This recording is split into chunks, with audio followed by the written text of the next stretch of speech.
And now, the general weather around Alaska. Welcome, everyone, to Alaska Weather. I'm meteorologist Peter Chan, coming to you from the National Weather Service in Alaska region on this Sunday, April 6th, 2025. And checking out what are some of the main weather-related headlines across the state of Alaska. We're going to have a persistent low-pressure circulation along the North Pacific Gulf interface. It's part of a mid-upper level low that's allowing the surface low pressures to just kind of rotate around that and pulling up disturbances from the North Pacific and then along the Gulf Coast. So that means there will be some episodes of coastal rain or enhancement to rain showers, along with some higher elevation, mid-upper elevation mountain snows in the coastal mountains, with some periods of wind along the Gulf Coast and up through the Panhandle for this upcoming week and even through mid-month. Overall, below normal temperatures are expected across much of Alaska through mid-April, especially the west coast and western mainland.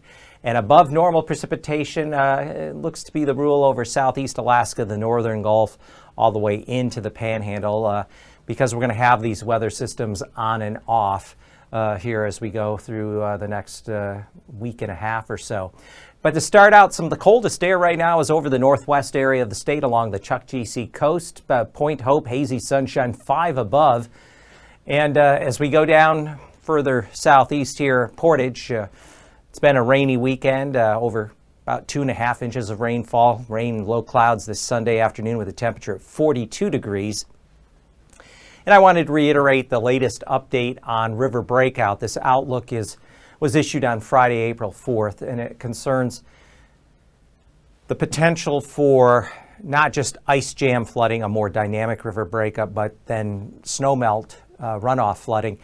And the potential is above average across the interior, especially through the upper middle Yukon, the Tanana and Koyukuk River basins, and some of the North Slope rivers. Due to the higher than normal snowpack from this winter. A lot of snow fell there across the middle eastern interior. So once that melts, that's going to, and the rate at which it melts and the rate at which temperatures warm up later this month into May will determine how significant that breakup could be. Now, there is a below average potential for a more active breakup pattern for the lower Yukon and Kuskokwim River basins and most of south central, south of the Alaska Range. That would include the Copper River Basin due to very low snowpack caused by a warmer than normal winter. So depending on how temperatures shake out, I'm going to show you the 6 to 10 day temperature outlook, which is showing generally cooler temperatures across the state, especially the west side. So that will tend to slow down the onset of any breakup coming up here over the next, or at least through mid-month. Another thing of note, we don't at the moment this mid-Sunday afternoon have any watches, warnings, or advisories in effect for the state for a change. Relatively quiet, though we still have some active weather along the Gulf, some areas of rain and rain showers with some snow in some of the coastal mountains. If we look on the satellite imagery, you kind of get a sense there's this circulation like this over the North Pacific Gulf region, and that's going to dominate.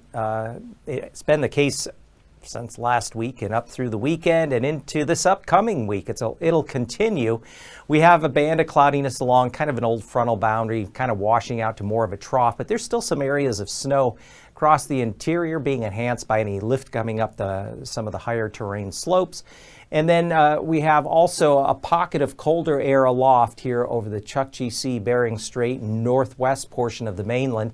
Some of the coldest temperatures are going to be down here along the northwest and west coast here as we go through the next couple of nights, and then out toward the Aleutian chain, and there's a bit of a washing out front or trough that does have some showers with it. So late tonight into Monday morning, we find still a couple of areas of low pressure. Could even argue there's another one right here. But they're all kind of just pivoting around each other, and they tend to, as energy comes north, it just kind of washes out, tries to push a trough up across the Panhandle, briefly enhances some of the rain showers or areas of rain. And again, the coastal mountains picking up some additional snow, especially in the mid and upper elevations. And then as we look to the west, this little shot, colder air coming out of eastern Russia is actually going to head southeastward. And this low coming out of the Gulf of Anadyr later tonight and into Monday morning will be crossing Nunavik Island and head down toward the Alaska Peninsula, crossing that on Tuesday morning, just bringing a reinforcing shot of colder air along the west coast to start off the week. And this has been well forecast. It was looking like the west coast was going to see below normal temperatures for early April, and that's certainly been the case. The warmer air that was up into south central will not be as pronounced in the week ahead. We're going to see some cooler temperatures. Anchorage area may even get some rain, snow mixed, and potential for some even light accumulations making it over the coastal mountains here along the eastern Kenai. And by Monday afternoon, we have, again, just a couple more areas of low. Here comes the next one that'll pivot back to the north and west. Here comes that low that came out of the Gulf of Anadyr across Nunavik Island and heading southeast toward the Alaska Peninsula on Tuesday.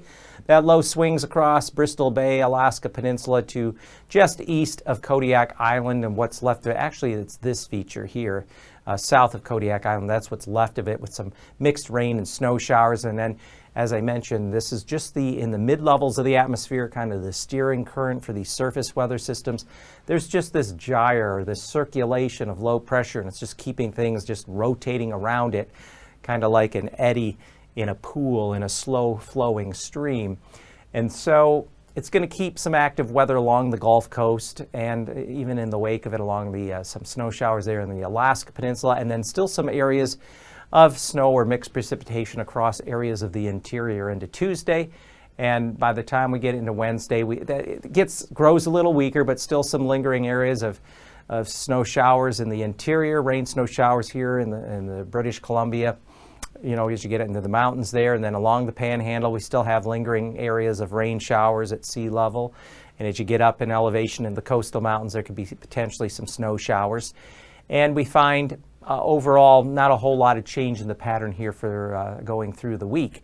And temperature-wise, cold air. We got readings below zero here as we get up across the coastline here of the Chukchi Sea. Inland from that, the western half of the North Slopes, Brooks Range, and pulling up into the middle Yukon Valley, you can see some temperatures below zero where there's some clearer skies. And then as we go further south, temperatures are below freezing. The Pribilofs down in here, the eastern Aleutians and across the Alaska Peninsula, maybe even as cold as 12 above at King Salmon, so that's pretty chilly.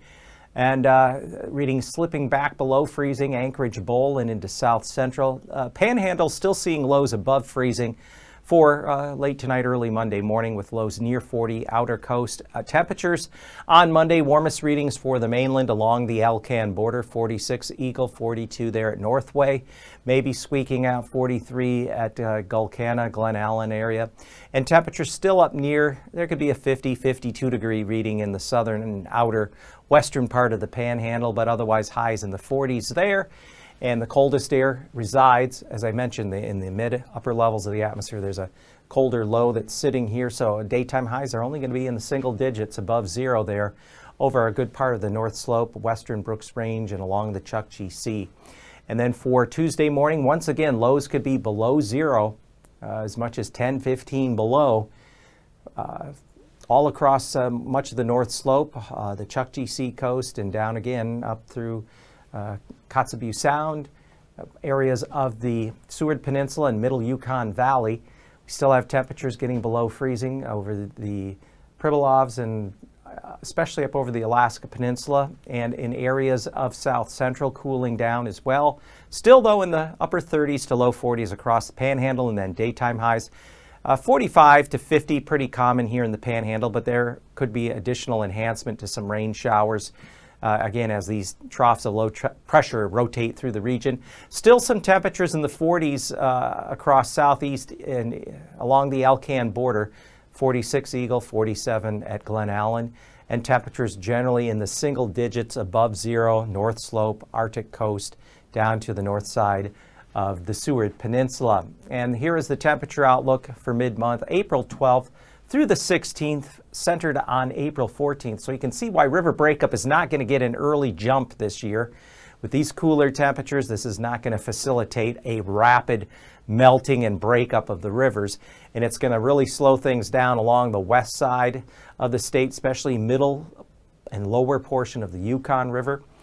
So just cool temperatures to take us up through mid-month. Even a little below normal temperatures could extend outward all the way east into the Panhandle. Precipitation-wise, though, it's looking like above normal precipitation could occur over the southeastern portion of the mainland from Fairbanks down through the eastern Alaska Range, Northway, Copper River Basin, McCarthy, and on over into the Panhandle, simply because when you have this kind of pattern, low pressure is generally going to be residing here in the Gulf, and you're going to have that milder southerly flow, southeast southerly flow coming into the Panhandle and up into the southeast mainland, whereas on the backside, cooler northerly flow and across the eastern Aleutians and Alaska Peninsula. This would favor for precipitation through mid-month to average a bit below normal along areas of Kuskokwim, Bristol Bay, and the Alaska Peninsula.